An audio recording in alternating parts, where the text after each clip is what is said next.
Good evening. I now call the December 4th, 2019 meeting of the Hampton School Board to order. Ms. Bowers, would you please call the roll? Ms. Henry? Here. Mr. Kilgore? Here. Dr. Mason? Here. Ms. Mugler? Here. Mr. Samuels? Present. Dr. Woodhouse? Here. Ms. Cherry? Here. Please note that all board members are present and accounted for, including our school board student liaison, Joseph Bowers. I will now turn it over to Mr. Bowers. Thank you, Madam Chair.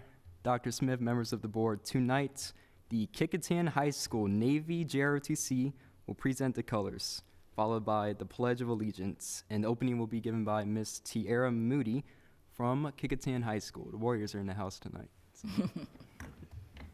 Color guard, odds and hut. Forward, march. May I ask everyone to please stand? Would ask that you please remain standing until the color guard is off the stage. Colors, hold. Left, face. Ready, cut. At close interval, dress right, dress. Ready, front. Present. Colors. Ready, cut. I pledge allegiance to the flag of the United States of America and to the republic for which it stands, one nation, under God, indivisible, with liberty and justice for all. Order.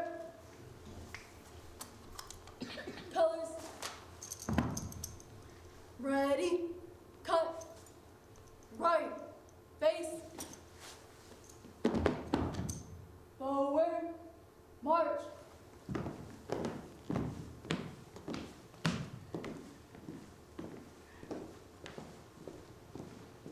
You may be seated.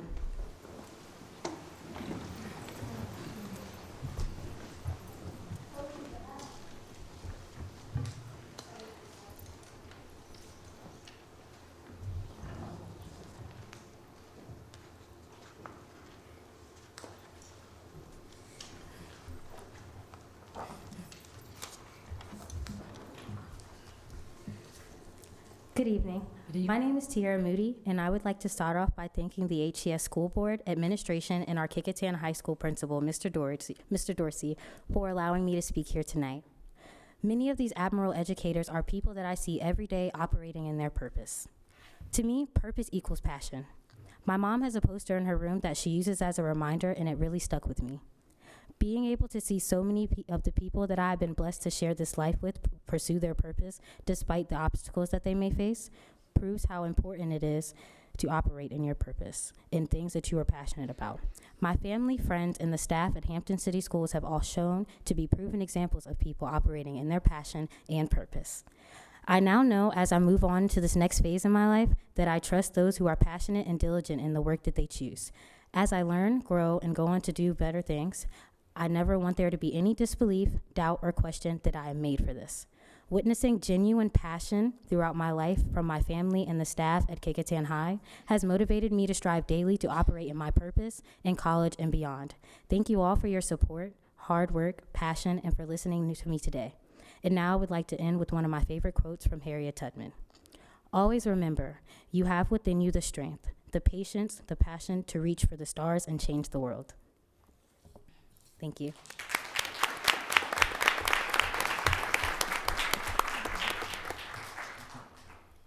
That was great, Tiara. Thank you. Thank you. So, from what I understand, you're the senior class president at Kickingham High School. Yes, sir. That's awesome. Also, just speaking to you, I know you're a fellow ROTC cadet as well. Yes, sir. What do you do in ROTC?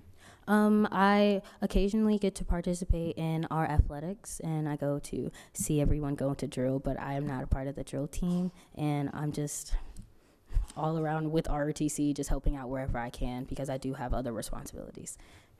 That's awesome. Yeah, we always need great cadets, making sure everybody's kept in check. So, I'm curious, where do you think about going to college?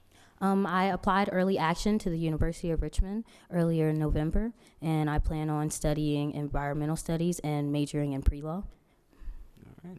So what do you think about doing after college? I would like to be an environmental lawyer. All right. Great. Sweet. Well, thank you, Tiara. You've been awesome. So you are free to leave. Actually, before I dismiss you, is there anybody here with you tonight you'd like to introduce? Yes, I have my entire family. Oh, really? If my family could stand. All right.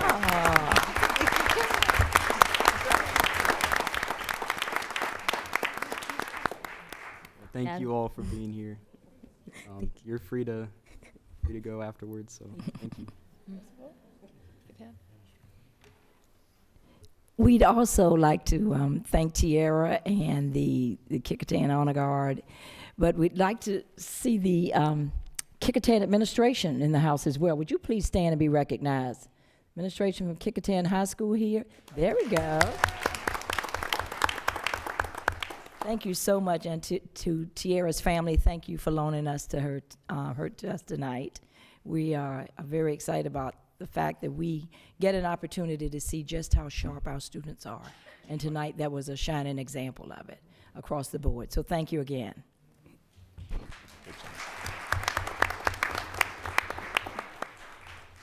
Moving on with the rest of our agenda, I move to item 1.04, adoption of the agenda.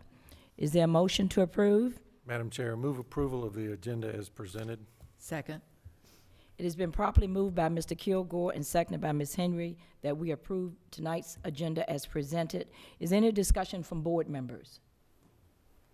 Hearing none, Ms. Bowers, would you please call for the vote? Ms. Henry, Aye. Mr. Kilgore, Aye. Dr. Mason, Aye. Ms. Mugler, Aye. Mr. Samuels, Aye. Dr. Woodhouse, Aye. Ms. Cherry. Aye, motion carries. And now as we move to item 2, holiday performance, I'd like to introduce the Cooper Elementary School Holiday Chorus.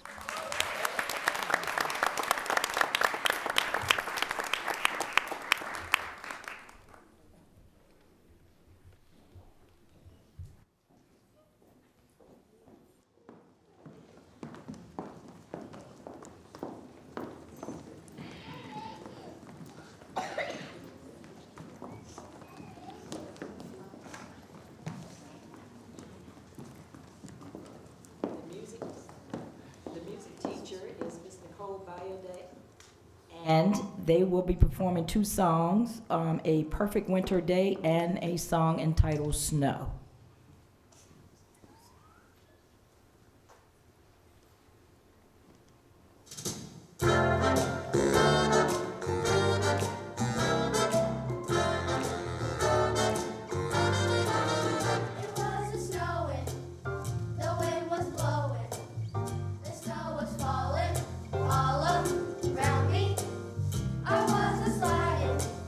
My feet were gliding.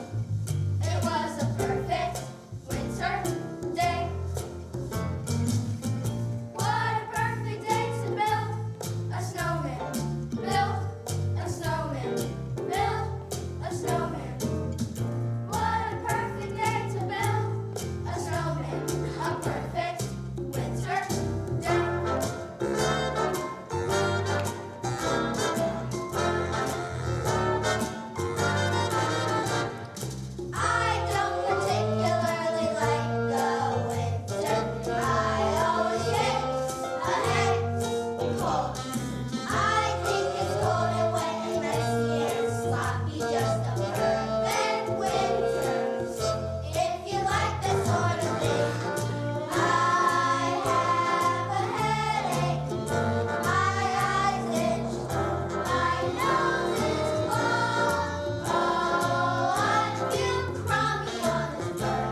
Outstanding, outstanding. Ms. Balnende, are you going to do some introductions? But I'm actually going to let my students go ahead and introduce themselves. They're well spoken, so we're going to start over here with Taylor. My name is Taylor. My name's Alasia. My name's Langston. My name is Jane. My name's Demai. My name's Layla. My name's Shayla. My name is Juliet. My name is Jaden. My name is Emma. My name's Tyler. My name's Cheyenne. My name is Jackson. My name is Jessica. My name is Evan. My name is Michelle. And my name is Zachary. Right. Great job. If you all could just turn around and face us for a second. I'm sure board members want to give you a big round of applause.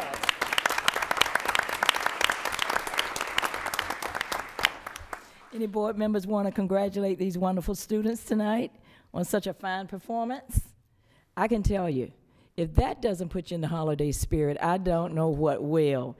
You all were awesome, and I love the little steps. I tell you, you all were fantastic. Thank you for taking time to be with us. And Ms. Biamonde, if you don't mind, could these little artists stick around for the next portion? We've got a special recognition we'd like them to see. Could you do that? Sure, that's fine. Okay, thank you. Thank you again.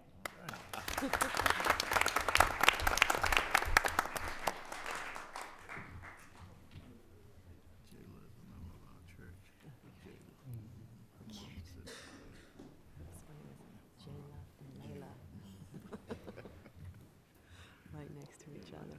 Sweet. Miss Cherry, I'm looking at my beautiful, which I'm going to hang up in the store, and it says that Cooper Elementary School's Winter Concert Series is December 9th at 6 o'clock. So encores on December 9th to go see this group. Okay, I know that's going to be fantastic. For the next portion of our program, you'll see it says recognitions for Miss Martha Mugler. As you know, Ms. Mugler had a very successful bid for the Virginia House of Delegates representing the 91st District. So she will be leaving Hampton City Schools and going on to bigger and better things in Richmond. But this is her last televised board meeting, and this board felt that it was imperative that we recognize her and honor her for the achievements, her support, and the love she has for the school division. So Ms. Mugler, if you join me at the mic for a second.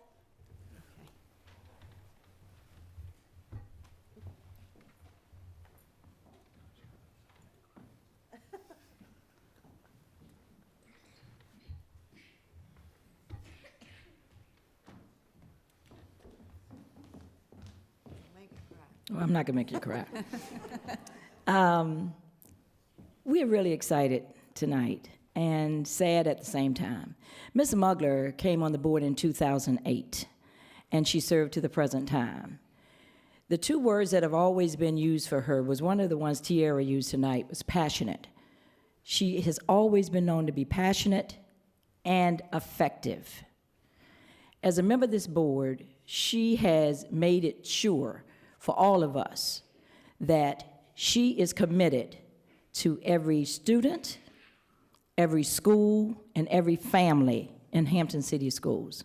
That has been one of her biggest desires, and we often hear people talk the talk, but I'm here to tell you, she has walked the walk. She has been respected by every peer, she has been respected by every staff member, and she's been respected by every student with whom she's come to have an encounter with. She started in 2008, but in 2012, she became chair of the Hampton School Board, and things began to change. And that change was predicated on the fact that she believed we needed to reinvent how we teach and how we learn. She was convinced, she was dedicated, she was supportive, she was researched on how to improve the educational system in Hampton City Schools, how to ensure that every student, when they walked across that stage, was ready for either college, work, or life. And through her dedication, out of that came what we know now to be the Academies of Hampton. That was her legacy.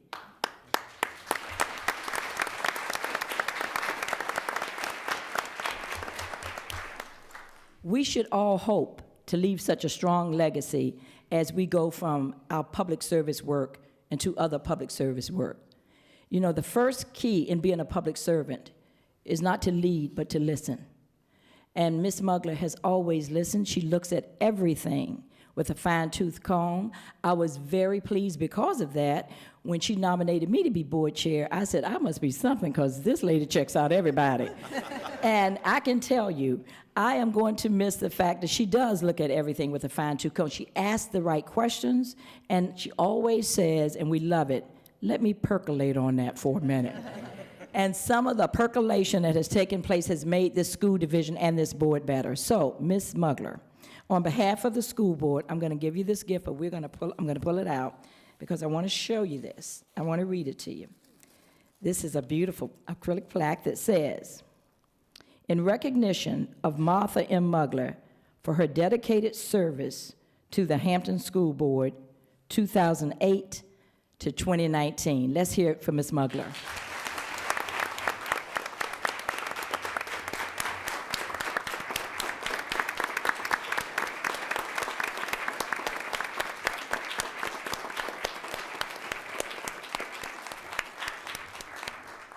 Thank you.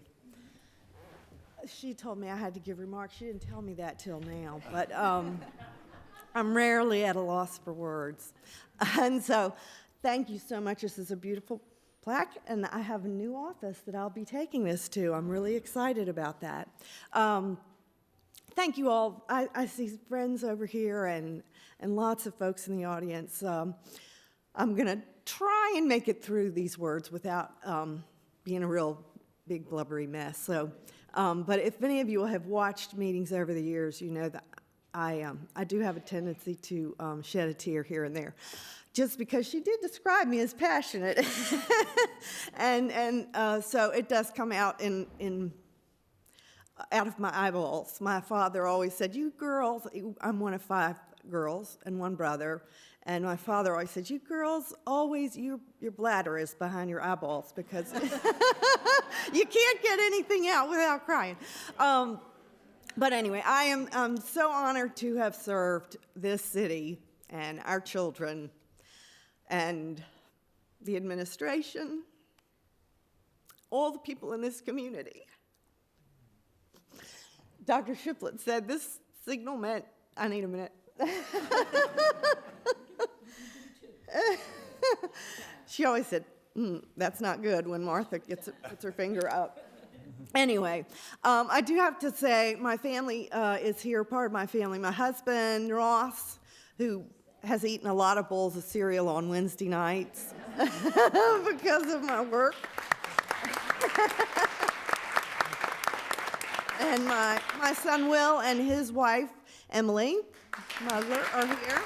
Thank you all. I don't think they've ever been to one of these meetings, so that's pretty big. It's a pretty big deal for them to come out. And I notice a lot of my wonderful friends who supported me in my election for the General Assembly, but actually have supported me over the years of running for school board for 3 times and then supporting me in this race. So will you all stand and let everybody see that I have some friends. Thank you all so much for coming to support me. It is, it has been a lot of fun. It's been a lot of learning, and I've had the great opportunity to work with so many brilliant leaders. One right there. Woo! Let me set this down. Maybe that's and really 2 other really great superintendents and lots of other division leaders that put up with me and worked with me.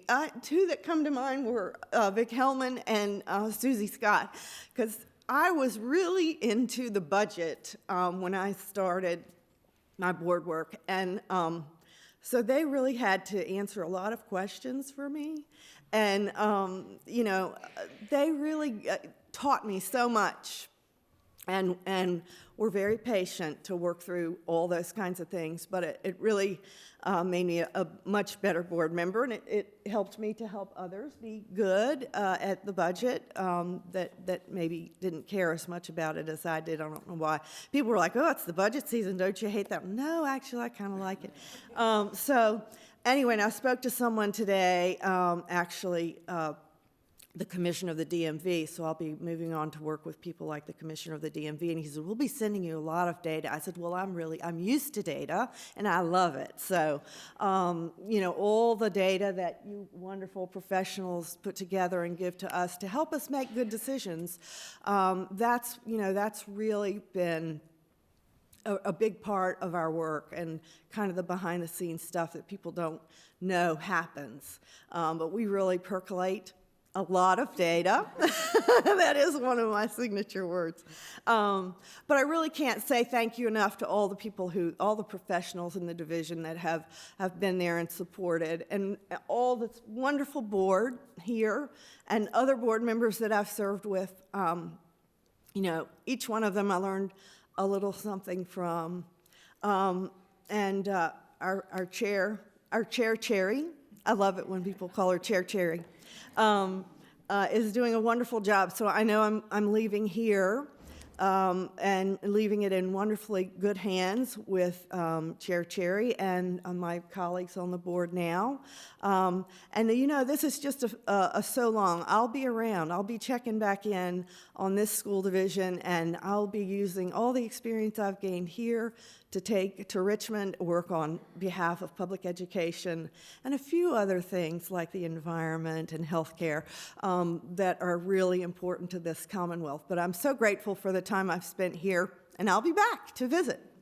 Thank you.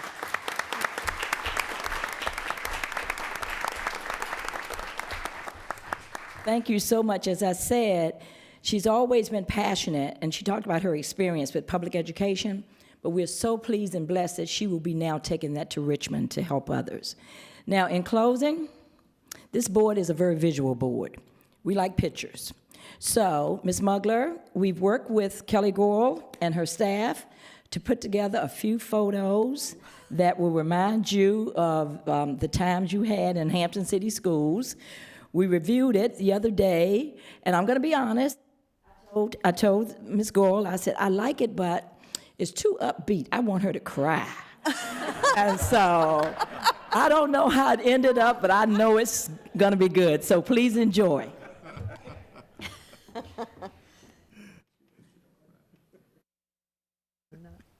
Have to do that.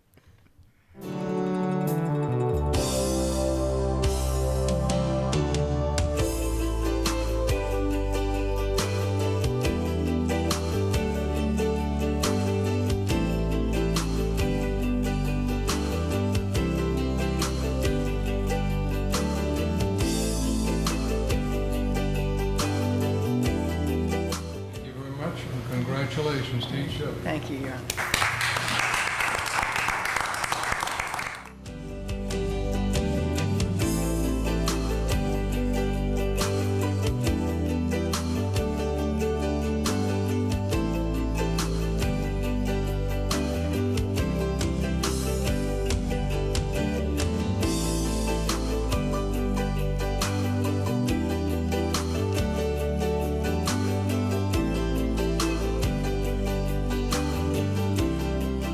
Motion passed.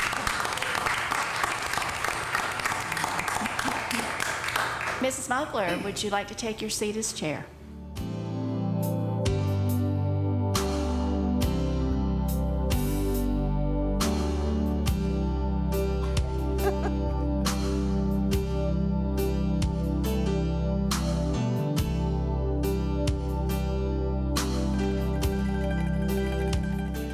At this point, with these things said, let's move forward and do good things for our citizens, and most especially the children of our community.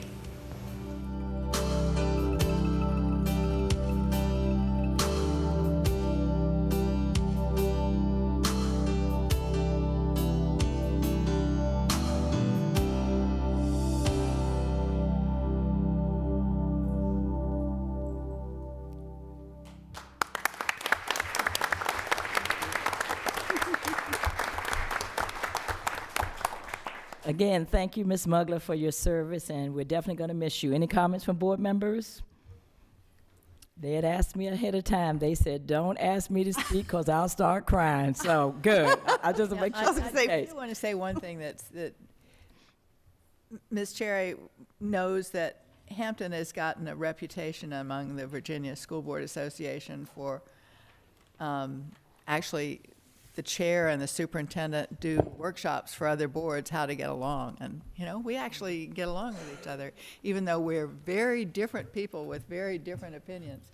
And a lot of that is a credit to the fact that Ms. Mugler believed that boards need to be trained.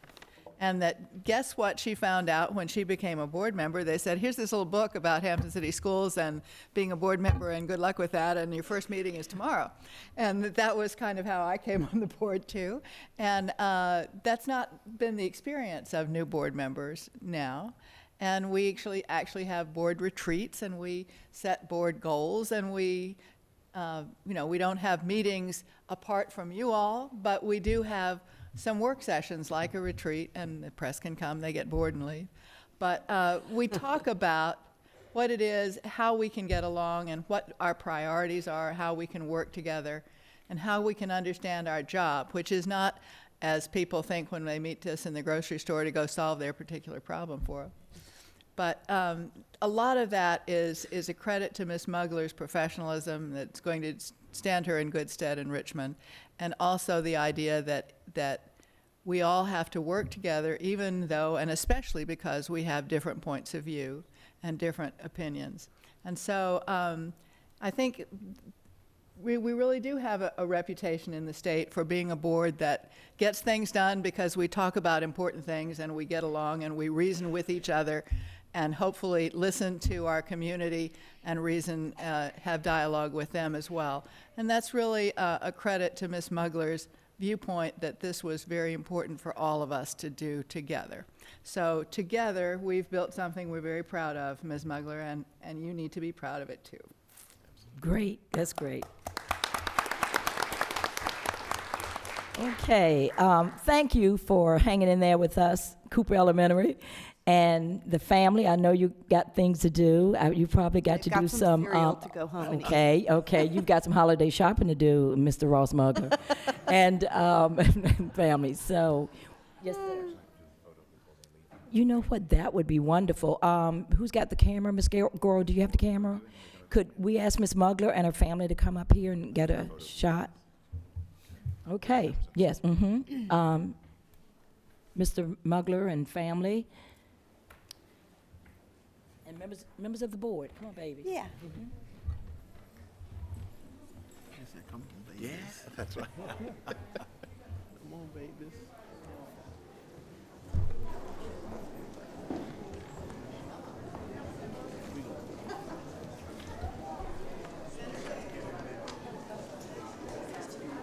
You want us?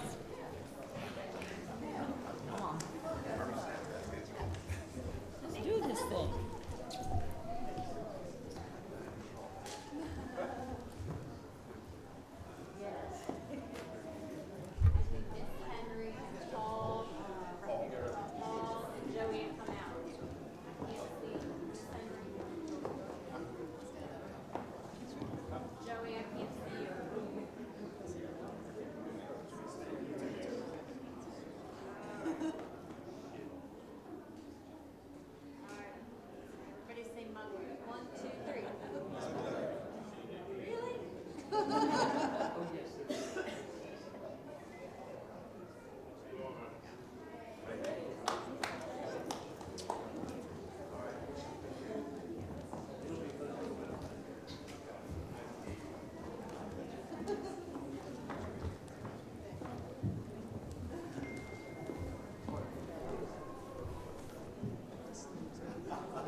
I know we've got some business come before this board, but I'm going to tell you, it's my firm belief that the most important way to get things done is through relationships. Yes. And that's what we are showing here tonight, the relationship we have with Ms. Mugler and the one she has with us and our family. And we're really excited about all the people who came to support her as well. So, moving on to item number 4, the consent agenda. It consists of item 4.01, personnel report number 19-22, 4.02, minutes of the school board meeting of November 6, 2019, 4.03, certification of the closed session of November 6, 2019, and 4.04, receipt of donations. Is there a motion? Madam Chair, move approval of the consent agenda. Second. I will yield to. That's a nice thing to do on her last televised meeting, Mr. Samuels. It has been properly moved by Ms. Henry and seconded by Ms. Mugler that we approve tonight's consent agenda. Is there any discussion from board members?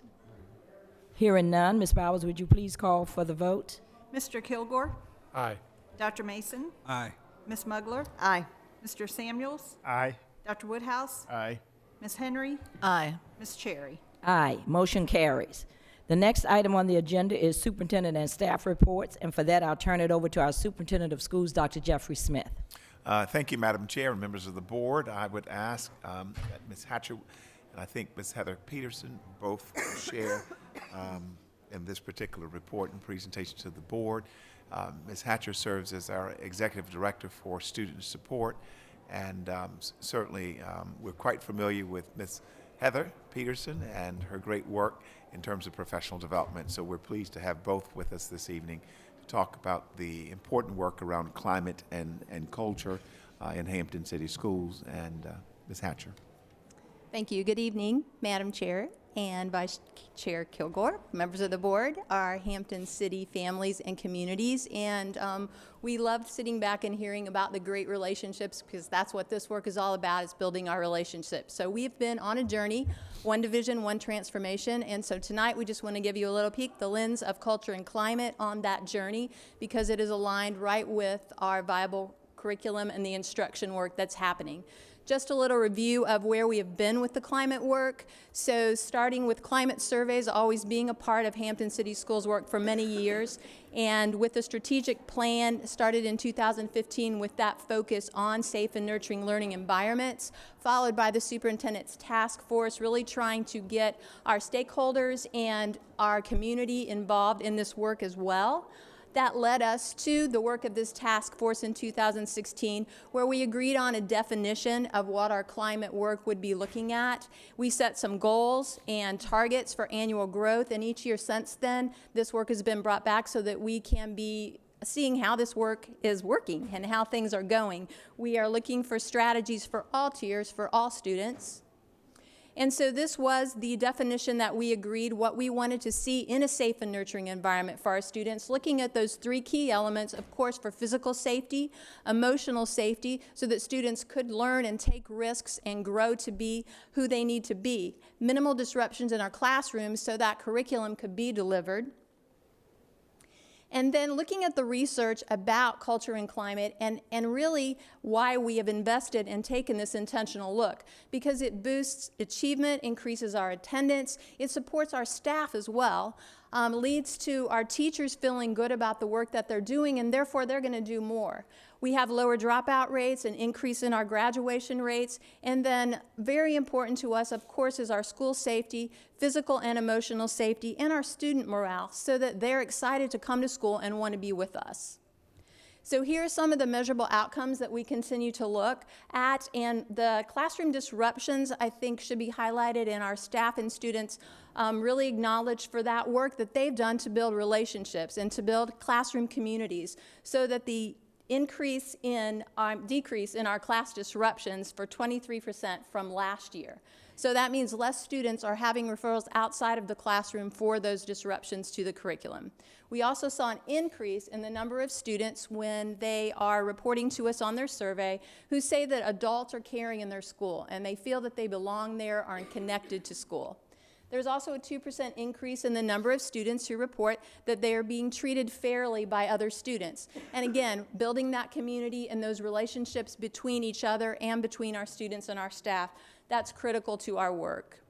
So you've seen the awesome work that our students and staff have done, and I just want to highlight that back when the intentional look at climate and instruction, when we focused on those together, that happened in 15, 16, 16, 17 when the task force started. So all that work is really starting to have an impact on our students. Now I'd like to give you a few minutes to hear from Ms. Heather Peterson, our Director of Culture and Climate, because she is in our schools daily working with our teachers, our staff, and really supporting the work of culture and climate through the lens of SEL. So Ms. Peterson. Thanks. Good evening. Good evening. As always, very excited to be here to highlight the work that we're doing. The focus of what I'm going to share with you tonight is what our Tier 1 universal strategies are for climate and culture. There is a big focus on this over the past couple of years. Certainly, we know that there are needs and supports for our students that struggle behaviorally from a Tier 2 and a Tier 3 standpoint, just like on the academic side. We know when students aren't getting content areas, we want to provide interventions for them. The same thing would be with behavior and social emotional as well. But what we want to make sure that we're completely committed to is what we're doing for all students. Because if we have universal practices in place, that is going to diminish the amount of Tier 2 and Tier 3 students that we have. So this is my first grade illustration of the work that we're doing. And when I got Mr. Kilgore to approve that drawing, that made me feel good that an engineer thought that had some work to it. So, but we really were looking for a visual to say this is what the work is. We will forever be committed to the work of climate and culture because we do know the importance of having that positive learning environment. But where we've really shifted our focus to in our climate and culture work is really the work of social emotional learning. What we know is that this is really important for both adults and young people to be able to have command of their emotions and to understand the impact of their emotions. It's what our workforce is looking for, and it's what's going to garner our students' success both in college, career, and life.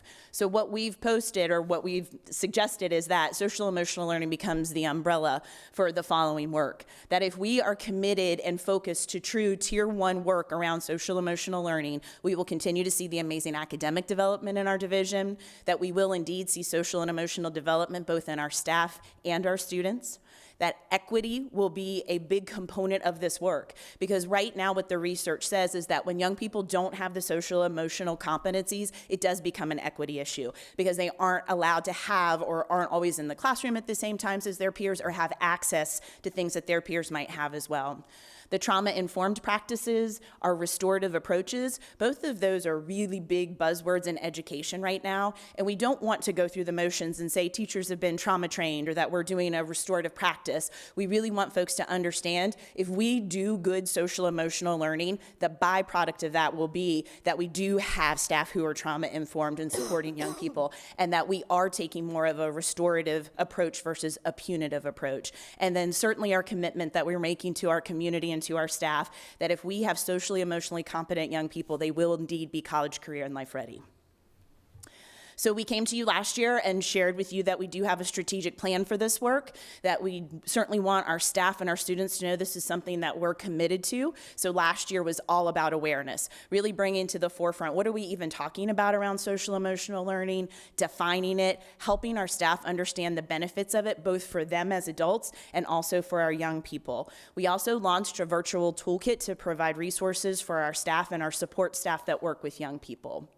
Where we are now is in year 2, and as you can see, we've added a 4th year. We will continue to make this a 3-year rolling plan because we know that the research constantly changes around this work, and we want to make sure that we're committed to staying abreast of best practices in this work. So what we've been cultivating this year is where are promising practices happening, and it's an exciting thing to see. I sent out an email asking for our staff to share things that they're doing in their classroom.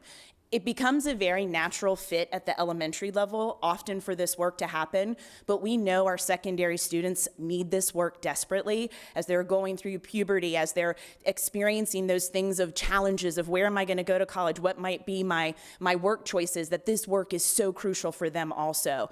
And when I sent out and asked for promising practices, I got 47 responses, which for a division of our size, I'll keep asking the questions, but more than half of those came from secondary teachers. So the word is spreading and people are understanding. Certainly on paper, no one would argue we don't want our kids to be socially, emotionally competent, but when the rubber hits the road, sometimes in the classroom, it doesn't become the first practice that I'm gonna go to.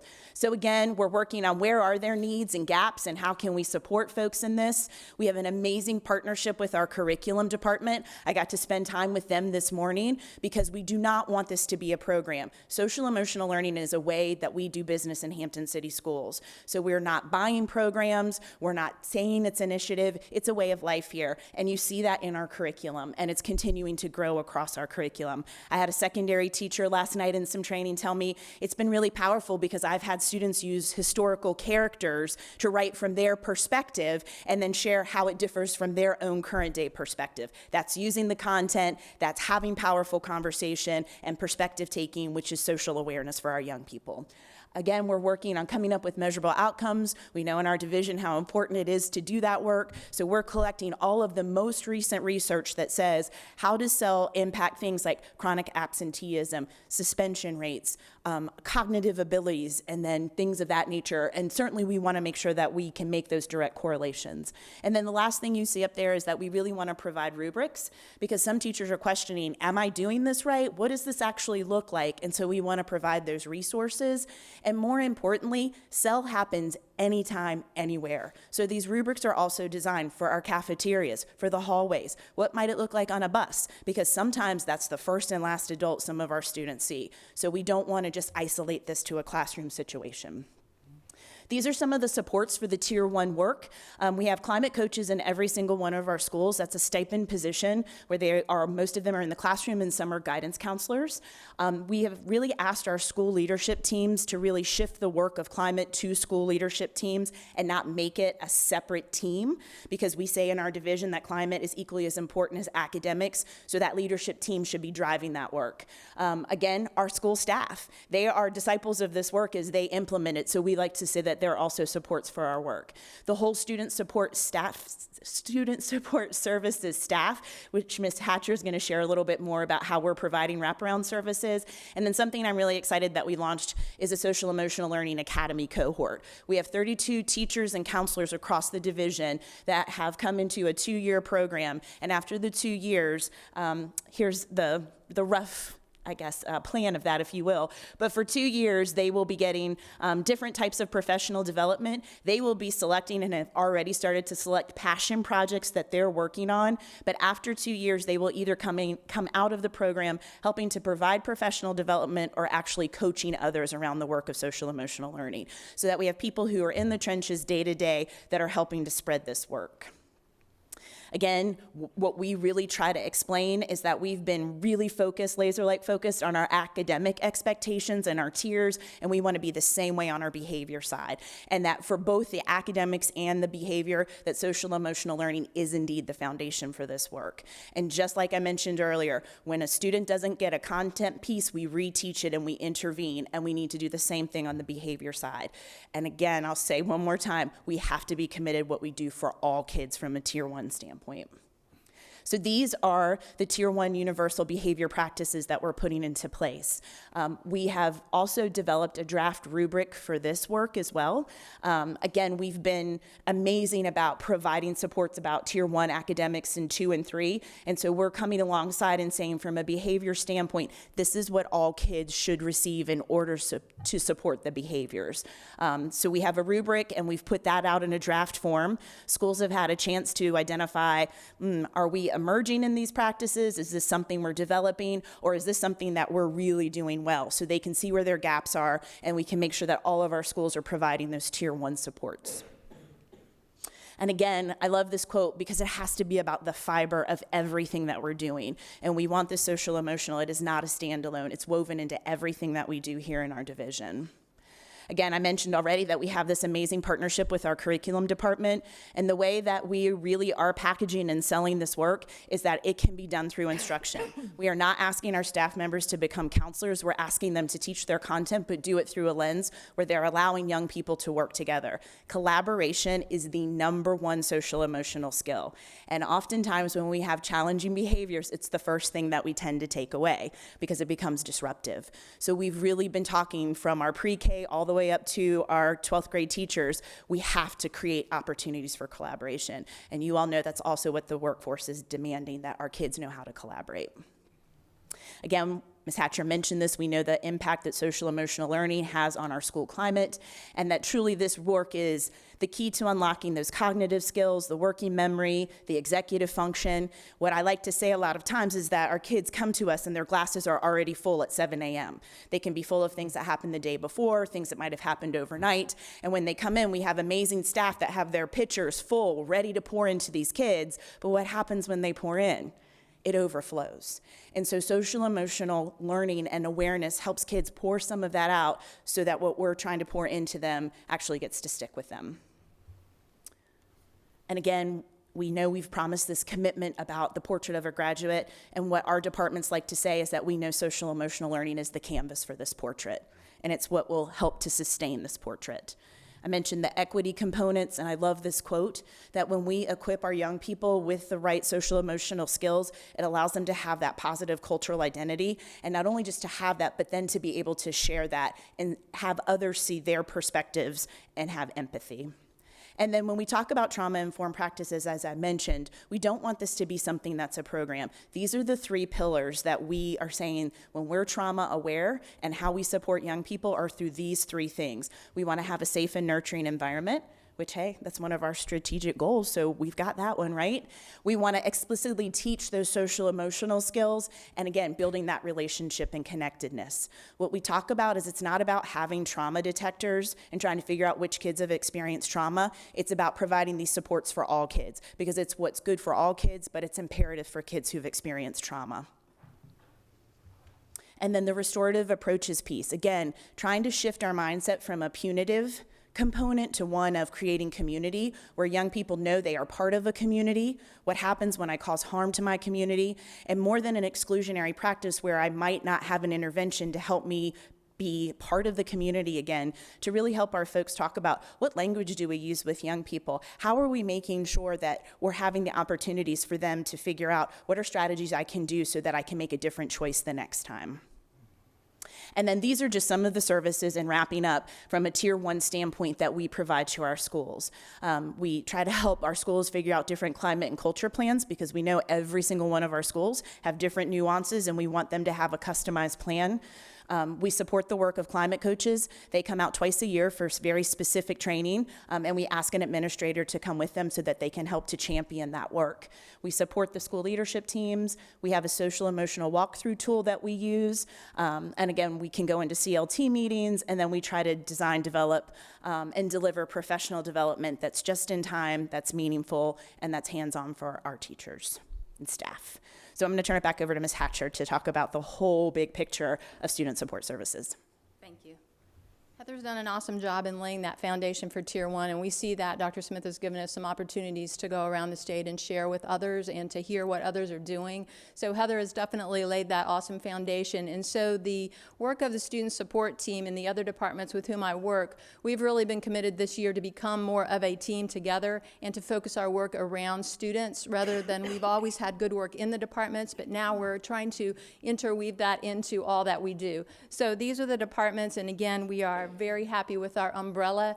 And I just put for you, these are common expectations of our psychological department. And in blue, you will see some of the ways that they are supporting the SEL work and trying to increase interdepartmental collaboration with students, with teachers in all other departments. We try to assist staff with the trauma-informed practices. Our school psychologists are in the schools each day as well.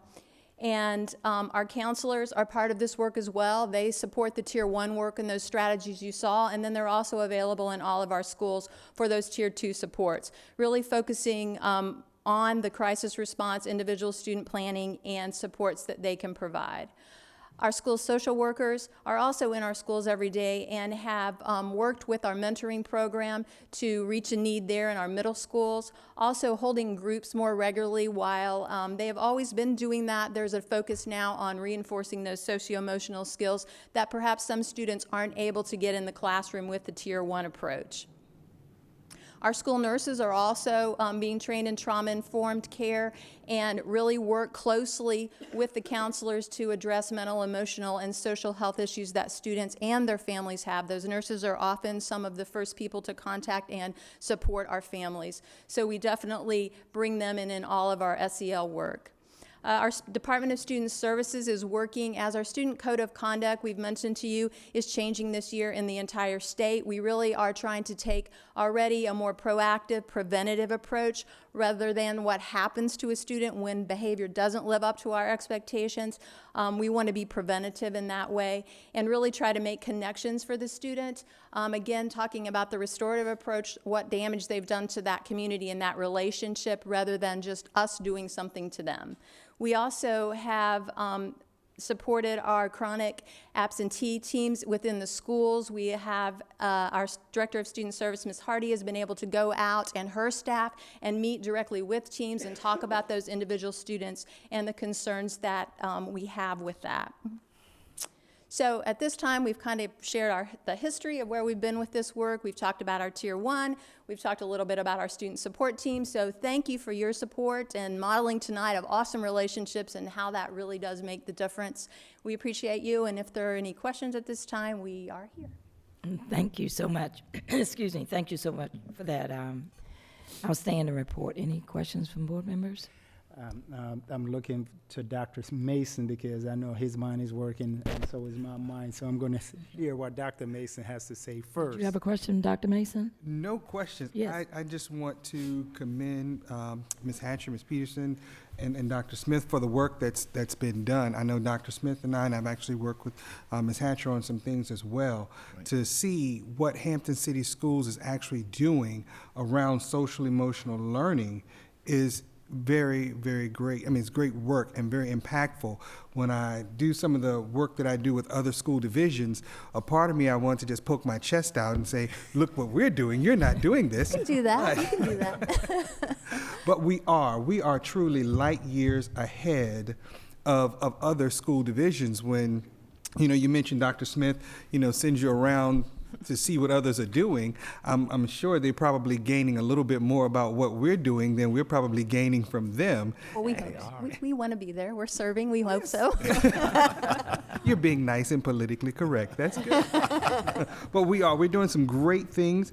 And I'm glad to see that the mindset is being rolled out, not just as a program, because social emotional learning is really about a way of life. How do we treat our children? And when we adopt this as a way of life, then we can truly be there for every child, every day, whatever it takes. So I commend you all on the continued work that you're doing, and just continue to add those next years and those rolling years to what we're doing. Thank you. Thank you. And I too was very happy to see that you continued to talk about the fact it's not a program. That is not a program. Yes, Mr. Samuels. Yes, I have one question. Going back to the third to last slide, if you could do so, Ms. Hatcher. Okay. Social work? No, you just passed it. This one? Yes, the social work services. You said school-based behavioral health counselor, and I know you mentioned the truancy piece. So how is this being supported by the base workers? That is through the, Judge. Right. Judge Duggar. Right. Yes. So those selected schools, the base workers are a part of the attendance teams. Okay. So they're meeting and with administrators, teachers, and staff. And they also provide awesome resources, connection to those resources. So sometimes while we may be trying to layer on interventions, they really are key people for saying, yes, here's what we have done and here's that's documented, but now let me see what else is available. So they are awesome at that. And they also really build great relationships with our families because they're coming at the supports in a little bit different way. So it's not the teacher, the principal, that's not what we're looking at with the truancy. They really are looking at finding the root of the root and connecting those families with the right resources. Yeah. We love our base workers. And that is so fantastic because as you mentioned, the fact that we're utilizing this model, and it's not a program, it's a model and system in the school division, hopefully with our children being ingrained in this, then our children then can transfer those kind of that system within their own nuclear family. So that will be the goal with the base workers. So thank you so much for the work that you are doing, and Ms. Heather Peterson is doing. Thank you all so much.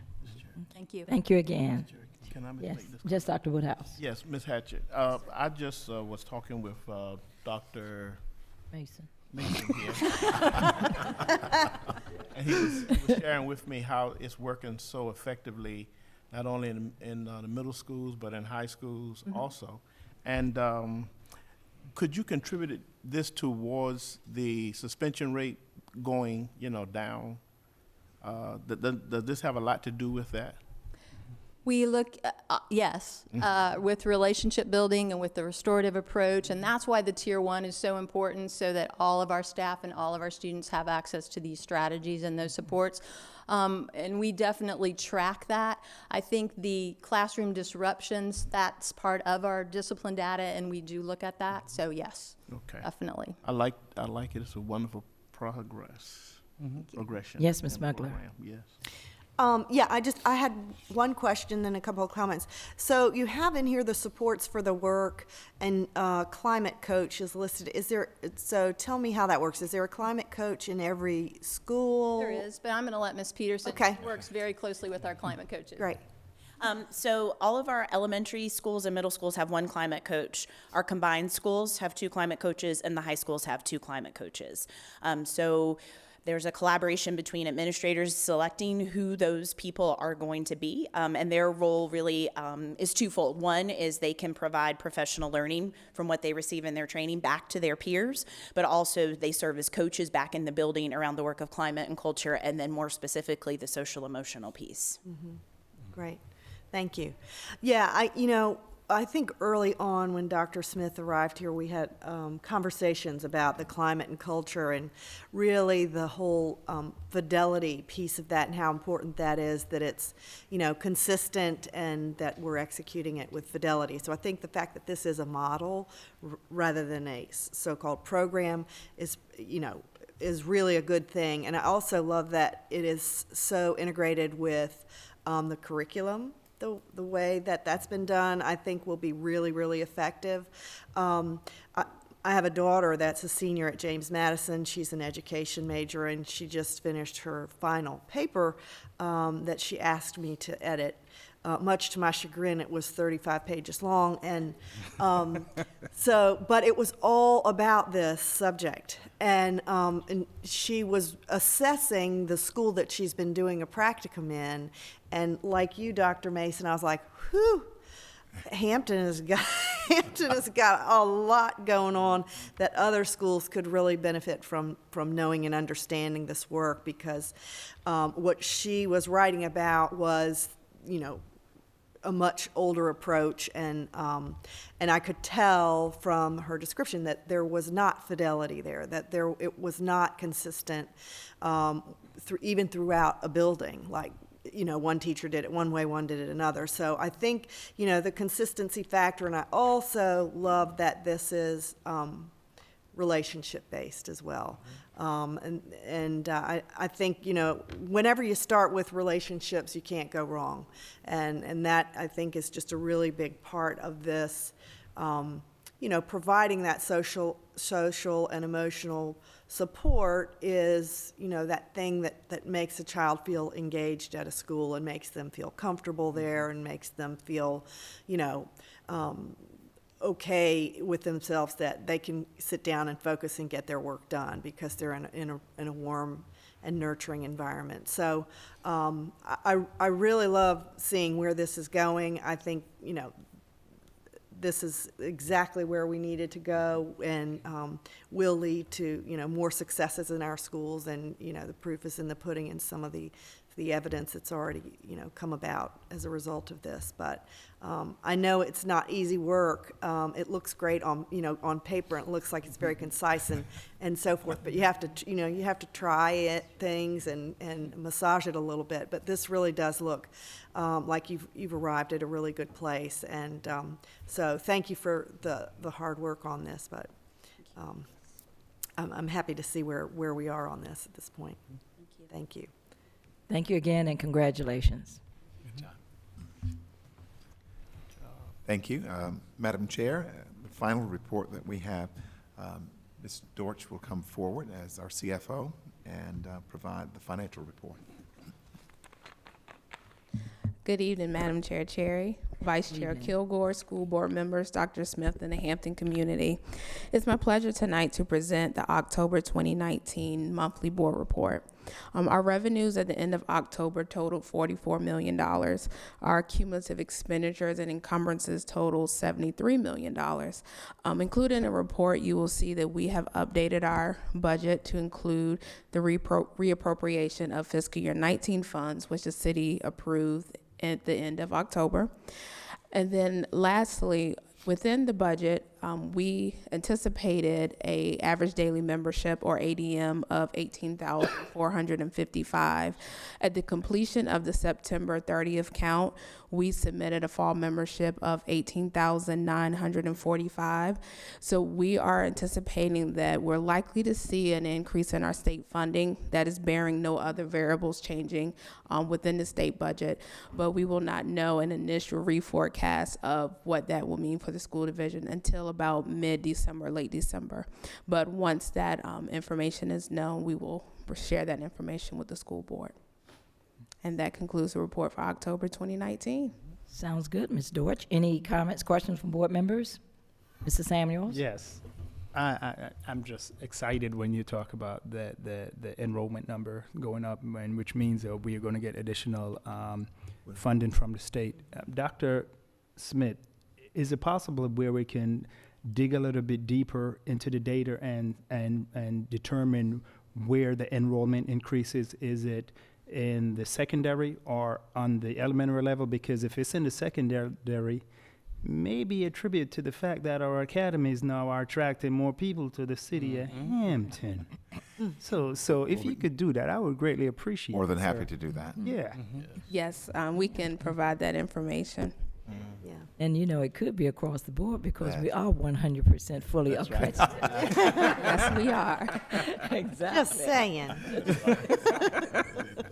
Any other comments? Yes, Ms. Michael. Yeah, just a comment really about similar to Mr. Samuel's comment about the number going up. You know, I know we have had so many years in a row where we were calculating it in reverse of this, and so it's good to see that, you know, we're hitting a place where now our numbers are rising, and we're in the position of potentially gaining money rather than, you know, looking at $1 million shortfall that we've got to figure out how we're going to balance all that. So, you know, that's great to see. The expenditures and encumbrances, I know we pay a lot of things in advance and that sort of thing. It just seemed like this is a broad gap. Is it not? Is it unusual? It's 2.4% higher than last year. No, it's not unusual. What's actually impacting it is that we paid our debt service payment to the city earlier. We should see this kind of reverse with the percentage difference within the November report. Okay. Thank you. You're welcome. Any other questions from board members? Okay, thank you, Ms. Dortch. Thank you.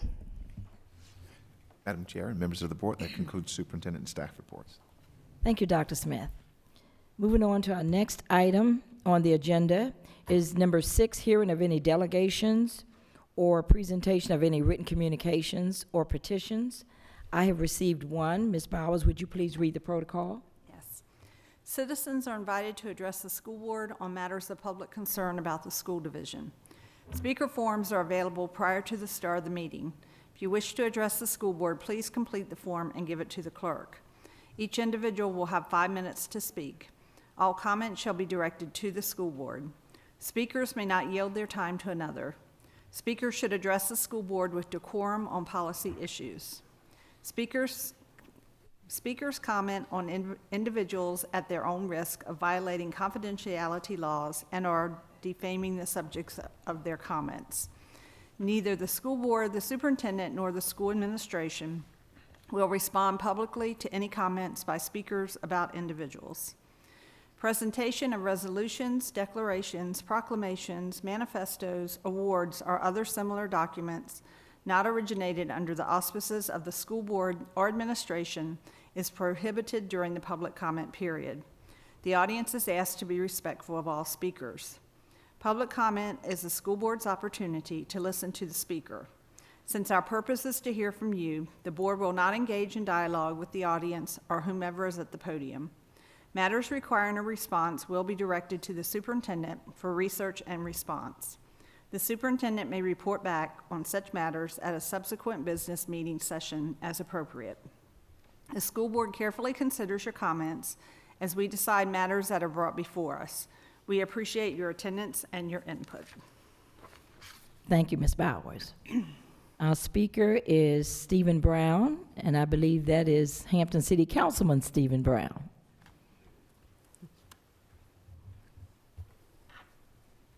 Good afternoon, evening, Madam Chair, Madam Vice Chair, school board members, Attorney Reeves, Superintendent Smith, and Ms. Bowers, clerk, and your student liaison. I am Steve Brown. I do reside in Hampton in the beautiful subdivision of Michaels Woods. I got off my couch tonight. I had got home late from work and long day, and my wife had prepared spaghetti. And as I was going through my phone, I noticed that Ross had posted that Martha's last meeting was tonight. And so I left spaghetti because we're tired of turkey. My wife made spaghetti, so I said, let me go down and just, Martha, I wanted to tell you personally that your commitment to students, your commitment to public service, your tenacity to speak for teacher pay, increase to bring in the best qualified teachers day after day, your experience with boards, budgets. I know that when you served as chair, you took the school division through some difficult times as a navigator. There were tough budgets. There were times where we had to kind of pinch pennies to make sure the budget was balanced. The city council members representing our city on the state level, national level, everywhere you went, it was all about Hampton.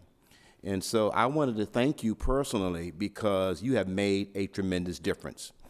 This theme tonight, every child, every day, whatever it takes, is just not something written down. You live that, you embody that. And so you served 10 years plus 1 year, a decade and a year. And so I want to tell you personally, as a member of council now, to have walked with you when you were running for the 91st House District. I want to tell one quick story and I'll take my seat. One of the highlights of knocking on doors in Cherry Acres was we knocked on the door and a lady comes to us. She said, I'm not voting. I don't vote. She said, she looked at her brochure. Are you Miss Mugler? You said yes. She says, she gasped like, I have never had someone running for office knock on my door personally and encourage me so. She said, I'll tell you what, I am going to vote. But Martha, that's the kind of influence you've had over the years. Listening to people, making good decisions. There have been some tough times on the school board, but you navigated us through that. You lead this school board in good hands. And so when you go to Richmond, I want you to remember this, because you're serving now at a higher level, but education is still your passion. Every child, every day, whatever it takes. I bid you Godspeed. Thank you for your service. Thank you for your family allowing you to serve. And thank you for all that you've done for citizens of Hampton. As a citizen and now as an elected official, you have made our lives better. I want to leave you with one quote from Mahatma Gandhi. He said, be the change that you want to see. You have embodied that. You are the change that the world needs to see. Thank you, and God bless you. Happy holidays to each and every one of you. Thank you. That was special. We never speak, but thank you, Councilman. Thank you so much. That deserved it, yes, considering. Okay, that's all I have received. You received any more, Ms.? No, I'm not. I was okay, thank you. Moving on to our next item of business is number 7, deliberation. That consists of 7.01, revision of school board policy DJA, purchasing authority. 7.02, review of school board policy DK, payment procedures. 7.03, revision of school board policy JFA, student due process rights.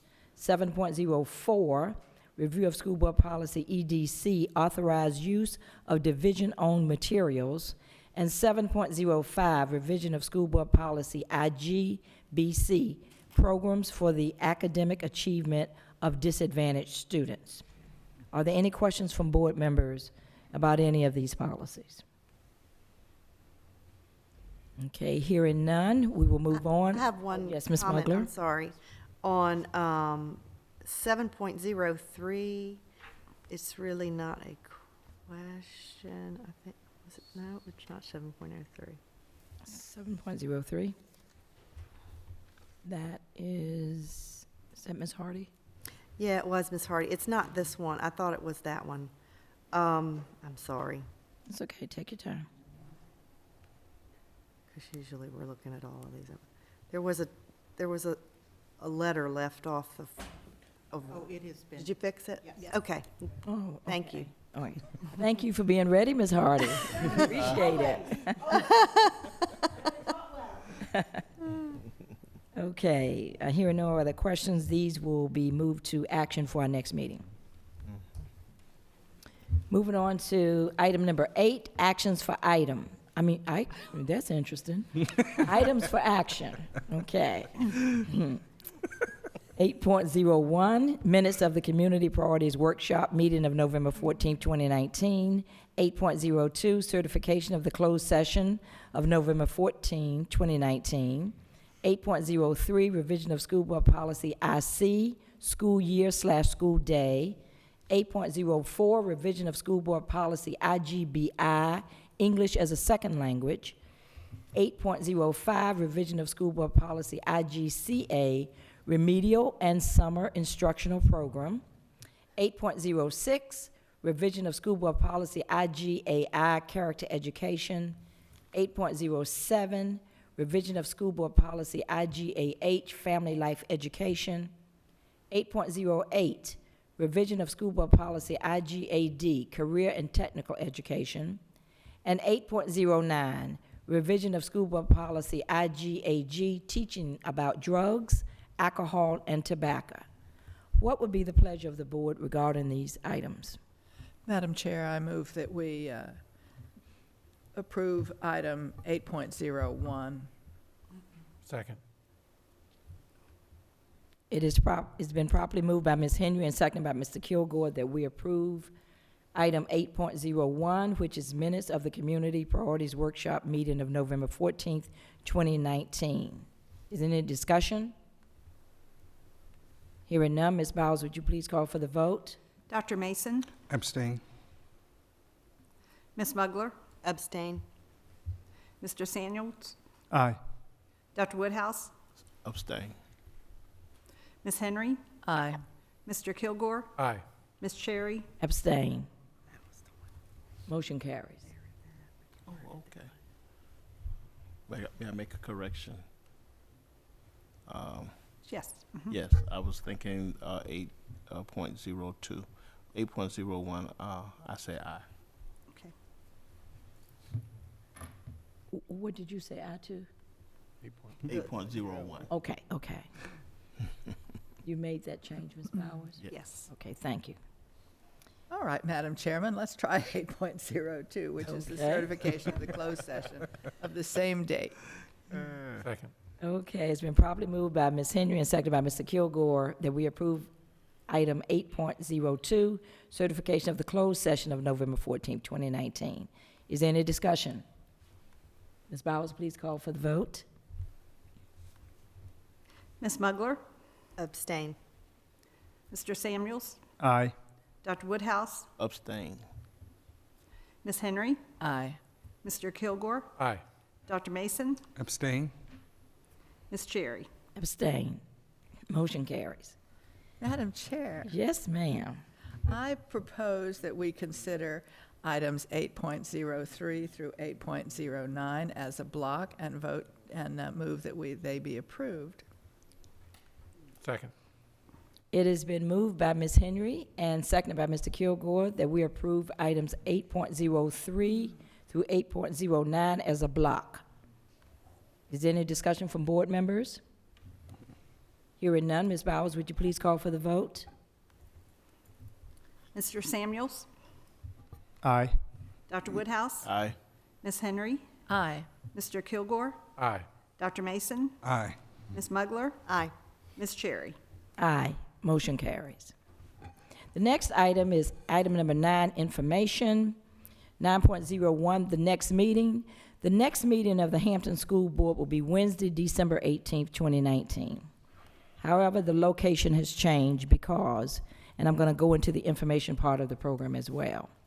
Our location formerly was to be at the Rupert Sargent Building, but because on December 18th, this board will be holding a public meeting, a public hearing, to hear from the Hampton residents their opinions and their comments regarding the qualified candidates that have been identified to fill the unexpired term of Ms. Mugler.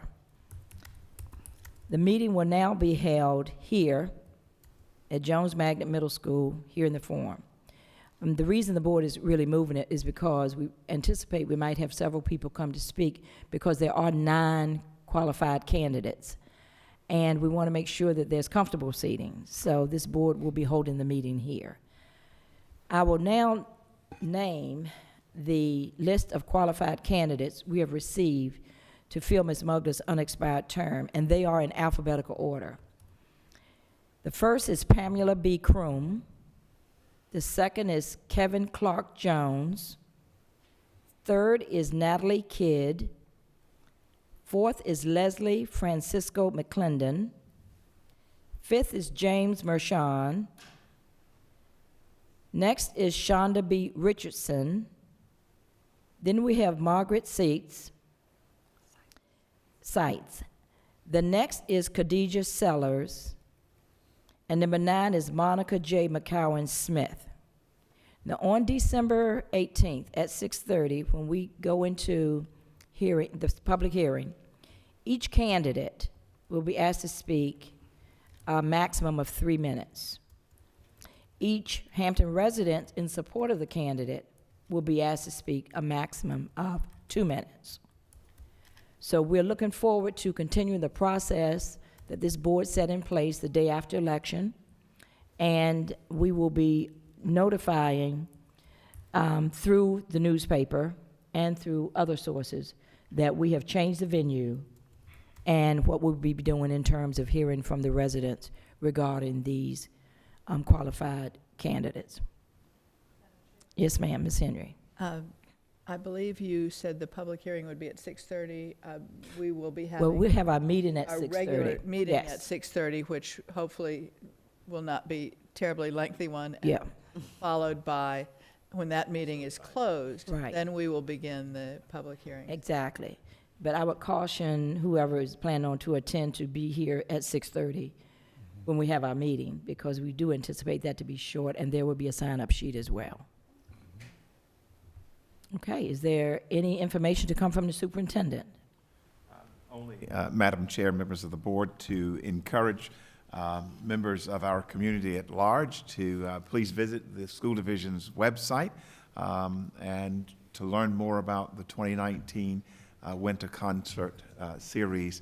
And I know that it is a gift to the community from the school division, and our young people and families certainly would enjoy having members of the community to join in.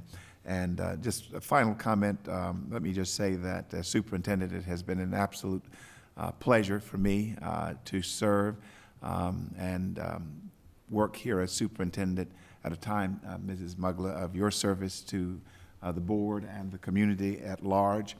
I certainly wish you well, and I think Councilman Brown said it all quite well, and I agree with those particular comments, and know that you will represent this community and others at the state level in an exceptional way, and that you will keep before you pre-K 12 education. And I want to thank you. It's been my honor to serve this community at a time that you provided service to the board, and I know you will continue to do great work. So thank you. Thank you. Thank you very much. Thank you, Dr. Smith. And just to be clear, this is Ms. Mugler's last televised meeting. We're holding on to her to December 18th. So she'll be around. Any other comments from board members? Information? I'll try this one more time without booing and hooing. Okay. I do want to thank everyone on the board for just being such a great cohesive group as we've described. And I know people watching sometimes think that we talk too much about the niceties of the division. But I think what we have decided as a board, and one of the things that I always talked about when people would ask me, we know there's things going on in the schools that aren't great. I'm not going to name them specifically, but it was always my mindset that we should be building the division up and not tearing it down, and acknowledging that we had work to do. And I think that's the mindset that this whole board has adopted. We know that things are not perfect, and that education is always evolving, and that's part of the process, that we're ever changing, ever evolving, and always making it better. And that's why we're at the place where we are today, where we have the superintendent of the year for the state of Virginia, why we have 100% accreditation, why we've launched, academies of Hampton, and those are expanding and being well embraced by our community, and so many other really wonderful successes. The social emotional learning process that we heard about tonight. There are so many great things happening here in Hampton, and it's really been a great ride. That's it. Thank you. And I think, Dr. Mason, you had indicated you wanted to talk about a little bit about the event yesterday at Bethel. Oh, yes, I surely did. Thank you very much. I'm just so caught up in Miss Mugler because I'm definitely going to miss her. She's been a delight to serve with.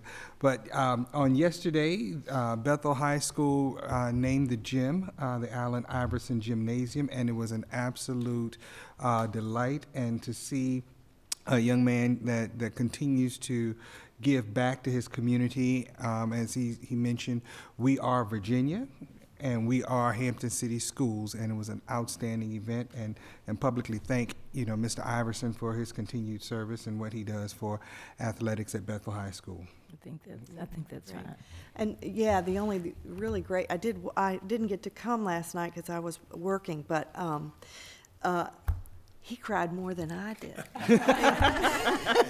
That made me feel a lot better. He did. He really did. I've seen him, and he's this larger than life athlete, and national athletic figure that people so admire. And I have seen interviews of him where he is pretty humble, and he does get emotional about where he's come from and where he is now, and it's really it's just kind of lovely to see that side of someone like that.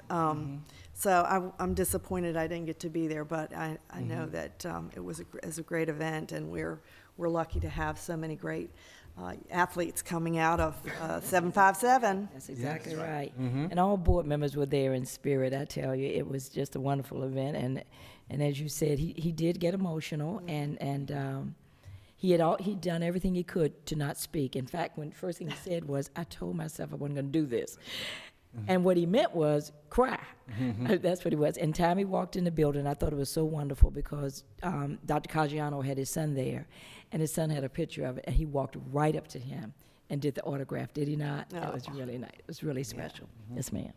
Well, I was sorry I couldn't be there either, but as it was going on and I was thinking of it, I thought the person that would most want to be there was our colleague Butch Harper, who watched Allen Iverson, Bubba Chuck, as he was known then, from the time he was 3 and 4 years old. That's true. And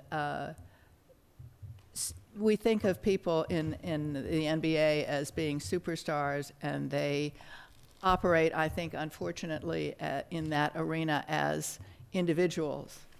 But Allen Iverson was a team person when he was at Bethel. And those of you who are old enough will remember there was a time when the Hampton Coliseum was filled literally to the rafters to watch a high school game between Hampton High and Bethel High School. And when Tony Rutland and Allen Iverson took the court together, it was a symphony. And there are people that will never forget that event in Hampton. And that was the kind of event he loved because that was home. And those were all the home folks there to see him be part of a team. And he has wanted to remember Bethel all this time, and the people like Boo and like Butch Harper who remembered him when. And all I know is that when Phoebus High School would never punt to the part of the field that he was on, because if he got the ball, he scored. And, you know, and that was so it was not just basketball. Yeah, because so many people didn't know the football pace. And when I spoke yesterday, Dr. Smith and I were talking about it, I talked about that game at the Hampton Coliseum, and I talked about the fact that they said in the 50s it was Casey Jones and Bill Russell who introduced the alley-oop at the University of San Francisco, but it was Iverson and Tony Rutland who perfected it. Because if you can fill the Hampton Coliseum on a school night, or a high school game, that was something, yes. Very cool. Any other? Madam Chair, may I just say that if you have not had an opportunity, and I think it's maybe Channel 10 Wavy, where the ceremony they recorded, and it's Channel 3, and the full remarks of the school board chair, they're on Channel 3. I would encourage you to go there because she really provided, Madam Chair, outstanding remarks and provided great context and personalized his life quite well. So thank you. Please do so. Thank you. Any other comments? Yes, Mr. Bowers. I just wanted to inform the board about the VSBA conference. Me and Mr. Karnak attended it, as I know many of you did as well. But I just wanted to say I personally got a lot of great input regarding the position of the student representative. Some stuff I think we could maybe implement into the. I know you did, because he emailed me and said, can we talk about some things? And I said, absolutely. and that's the whole purpose of the conference. So I appreciate that. I have one small quote from Miss Mugler too. This is something I heard. Somebody said to me, I just heard somebody say it the other day. I'm gonna say it real quick. Never take happiness for granted. You won't know you were making memories. You only know you were having fun. And on that, I think we need to end. Here in your business. I have fun everywhere I go. Thanks for that.